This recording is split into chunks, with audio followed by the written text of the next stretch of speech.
I just remember my heart palpitating, and I left that building the day and I instantly called my mom and just telling my mom, like, you can't believe I just did this. Here's this young person that in essence is beginning to build her capacity as a cultural broker.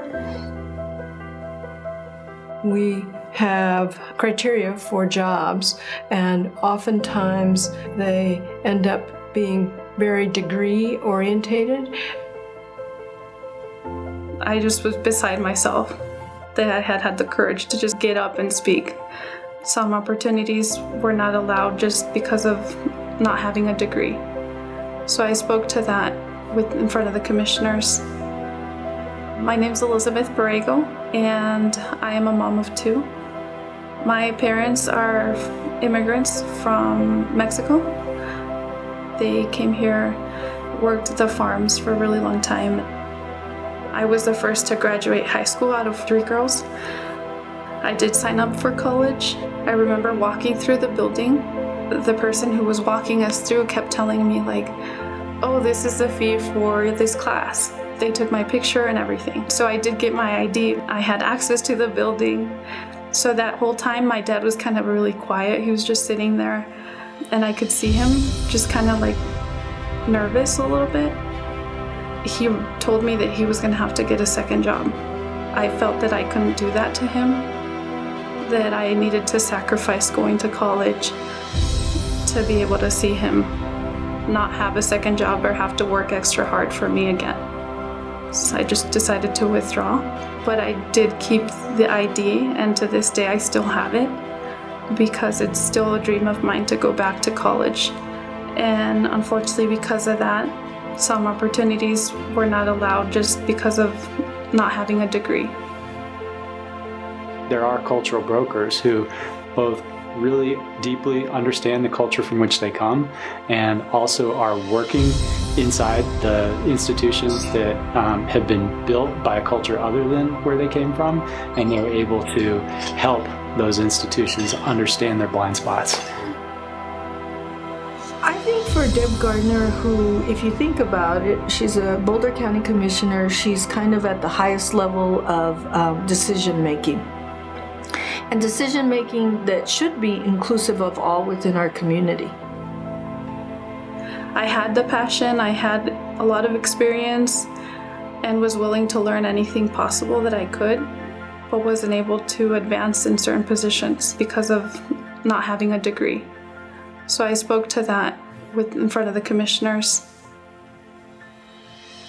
She was calling out an issue that didn't feel very good to realize that we were kind of screwing up, if you will, that we could do better. When people come, though, to many positions with incredible life experience, and it hasn't always been valued in the same way that a degree has. And so she was able to speak in a very personal way about that, but then also it wasn't just about her, it was about other people that she knew. Once you know something new that you didn't know, I don't believe we have the right to close our eyes or turn our head. I believe that we are in the right spot at the right time when we receive certain information so that we can do more.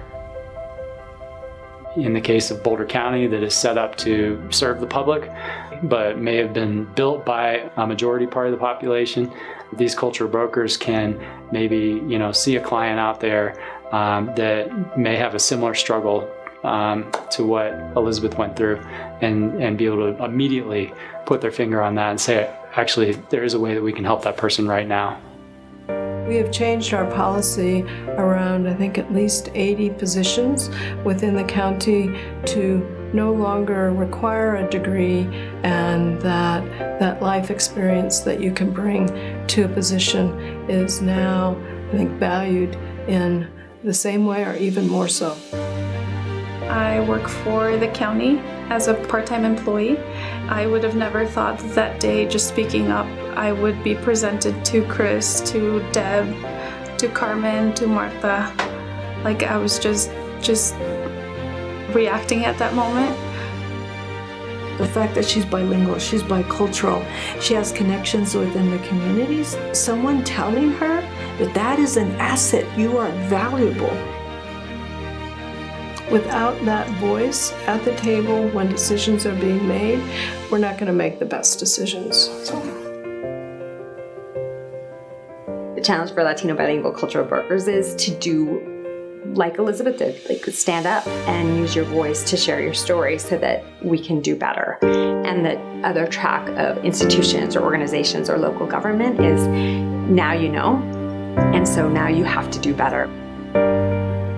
If we are going to truly create systems that are supportive of the whole community, we are going to have to do our own work inside, institution by institution.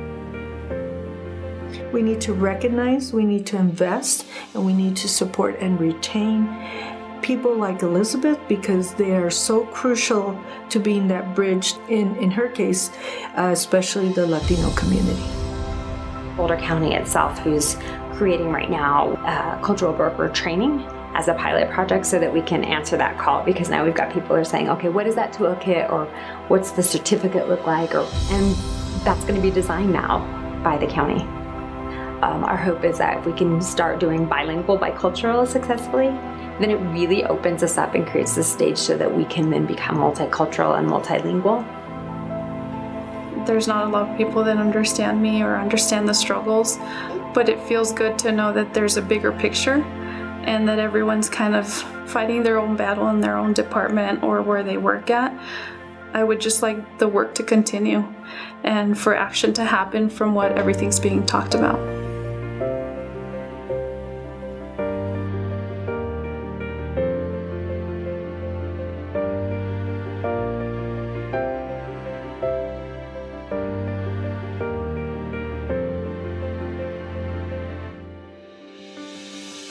How do we design something that we could really highlight the value of cultural brokers and the amazing potential that cultural brokers have in helping institutions build bridges to really help community be more resilient?